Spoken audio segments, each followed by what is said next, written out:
ನಮಸ್ಕಾರ. ಸಂಘಶಕ್ತಿ ಕಾರ್ಯಕ್ರಮಕ್ಕೆ ತಮ್ಮೆಲ್ಲರಿಗೂ ಆತ್ಮೀಯ ಸ್ವಾಗತ. ನೋಡಿ, 1948 ಸಂಘಕ್ಕೆ ನಿರ್ಬಂಧ ಹೇರಿದ್ರಲ್ಲ, ಆ ಸಮಯದಲ್ಲಿ ಸತ್ಯಾಗ್ರಹವನ್ನು ತಗೊಂಡ ನಂತರ ನೂರಾರಲ್ಲ ಸಾವಿರಾರು ಸ್ವಯಂ ಸೇವಕರುಗಳನ್ನೆಲ್ಲ ಬಂಧಿಸಿದ್ರು. ಅದೇ ರೀತಿಯಲ್ಲಿ ಬರೇಲಿ ಊರಿನಲ್ಲಿ ರಾಧಾಕೃಷ್ಣ ಎಂಬುವರನ್ನು ಸಹ ಬಂಧಿಸಲಾಯಿತು. ಬಂಧಿಸಿ ಅವ್ರನ್ನ ಪೊಲೀಸ್ ಸ್ಟೇಷನ್ಗೆ ಕರ್ಕೊಂಡೋದ್ರು. ಪೊಲೀಸ್ ಸ್ಟೇಷನಲ್ಲಿ ಬಂದಂಥ ಇವ್ರನ್ನೆಲ್ಲರನ್ನೂ ಬಟ್ಟೆ ಬೆಚ್ಚಿ ಅವರು ಜೈಲಿನ ಇರುವಂಥ ಒಂದು ಬಟ್ಟೆಯನ್ನು ಕೊಡ್ತಾಯಿದ್ರು. ಇದನ್ನು ಗಮನಿಸಿದಂಥ ರಾಧಾಕೃಷ್ಣ ಅವರು, ನಾನು ಈ ಬಟ್ಟೆಯನ್ನು ಬಿಚ್ಚಲ್ಲ, ನಾನು ಮಾಡಿರೋದು ಯಾವುದೋ ಅಪರಾಧ ಇಲ್ಲ ಅಂತ ನಿರಾಕರಿಸಿದ್ರು. ಆದರೆ ಕೇಳಬೇಕಲ್ಲ ಪೊಲೀಸರು, ಅವರು ತುಂಬ ಒತ್ತಾಯ ಮಾಡಿದ್ರು. ಯಾವುದೇ ಕಾರಣಕ್ಕೂ ನಾನು ಬಟ್ಟೆ ಬಿಚ್ಚಲ್ಲ ಅಂತ ರಾಧಾಕೃಷ್ಣ ಅವರು ಹಠ ಮಾಡಿಕೊಂಡು ಕೂತ್ಕೊಂಡ್ರು.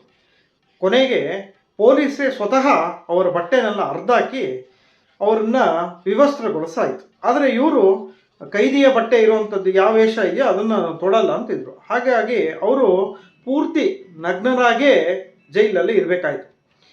ಕೊರೆಯುವಂಥ ಚಳಿಲಿ ಅನೇಕ ದಿನಗಳಲ್ಲಿ ನರಳಿದ ನಂತರ ರಾಧಾಕೃಷ್ಣ ಅವ್ರಿಗೆ ನಿಮೋನಿಯಾ ಅಟ್ಯಾಕ್ ಆಯಿತು. ಈ ನಿಮೋನಿಯಾ ಅಟ್ಯಾಕ್ ಆದಮೇಲೆ ಪೊಲೀಸರಿಗೆ ಒಂದು ಚಿಂತೆ ಬಂತು, ಈತ ಇಲ್ಲೇನೋ ಸತ್ಬಿಟ್ರೆ ತಮಗೆ ಪ್ರಾಬ್ಲಮ್ ಆಗುತ್ತೆ ಅಂತ ಅವರನ್ನು ಜೈಲಿಂದ ಹೊರದಬ್ಬಿದ್ರು. ತದನಂತರ ಬಂದಂಥ ರಾಧಾಕೃಷ್ಣ ಅವರು ಕೆಲವೇ ದಿನಗಳಲ್ಲಿ ಗುಣಮುಖರಾಗಿದ್ರೆ ಆ ಅಗಲಿಕೆಯನ್ನು ನಾವು ನೋಡಬೇಕಾಯ್ತು. ಹೀಗೆ ರಾಧಾಕೃಷ್ಣ ಅವರ ಅಗಲಿಕೆ ಆಯಿತು.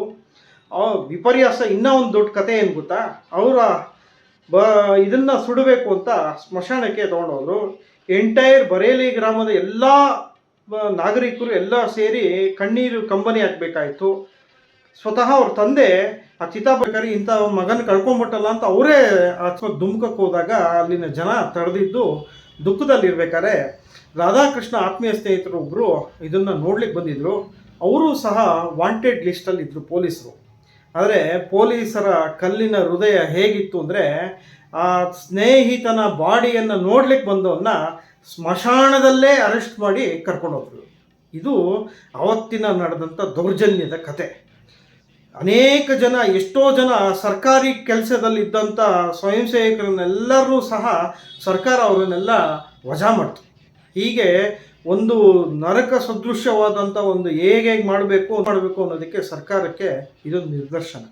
ಈ ರೀತಿ ಅನೇಕರು ಬಲಿದಾನಗಳು ಮಾಡಿರುವಂಥ ನೂರಾರು ಕಥೆಗಳಿರುವಂಥ ಒಂದು ಒಳ್ಳೆಯ ಪುಸ್ತಕ ಅಗ್ನಿ ಪರೀಕ್ಷೆ ಅಂತಿದೆ. ತಾವೆಲ್ಲರೂ ಸಹ ಅದನ್ನು ಗಮನಿಸಬೇಕು. ಸದ್ಯಕ್ಕಿಷ್ಟಿರಲಿ, ಮುಂದಿನ ದಿವಸ ಇನ್ನೂ ಬೇರೆ ಕಥೆಗಳನ್ನು ಹೇಳ್ತೀನಿ. ನಮಸ್ಕಾರ.